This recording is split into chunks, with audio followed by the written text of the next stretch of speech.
mama nan fitowa sai ku gaisa. Mama za ta fito sai ku gaisa. Ki mata na zo. Ga ta nan zuwa. Da sarki. Assalamu alaikum. Alaikum assalam.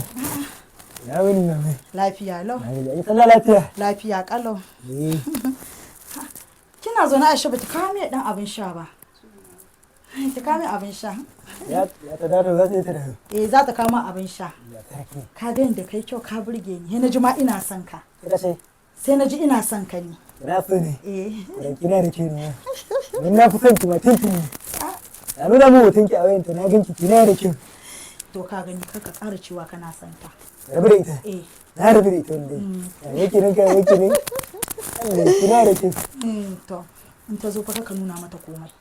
Ka nuna mata komai. Allah ɗaya ne ya sani. Wa alaikum salam. Kin kawo me? Linki da zuwa. Ya kuma kika zo ba kofi. Ba da ma hannu ya ishe ni wannan. Na gode kina ji. Mamanki ta fi kyau. Ya ce tana so ne. Mamanki ta ce tana so ne. Kai dole wani irin magana ne haka? Kai ba iya sirri da kai ba ne? Tana so ne za mu yi aure da ita ke ta ce yarinya ce ke.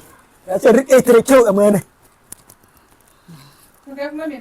Na san ta fi kyau to. Tana da kyau ta yi dariya tana da ƙwar maka. Ke da Allah kin san kurma ba wani jin magana ke ba haka na ce me ba. Allah ɗaya ne ni da ke za mu yi aure mama.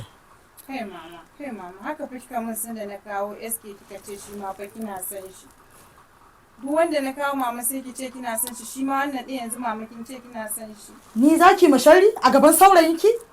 Ni zaki mashari a gaban saurayinki? Ina san ki wallahi. Ina san ki. Ya shi ka fita. Fita. Kamar yaya zaki ce ya fita? Ya za a yi biyu babu ke baki samu ba ni ba samu ba. Ya shi ka fita. Dan kira ki awai. Dan zo gobe kira gida? Ina. Dan zo insha Allah. Ya zaki haka? Zaki biyu babu ke baki samu ba ni ban samu ba. Mama zan yi biyu babu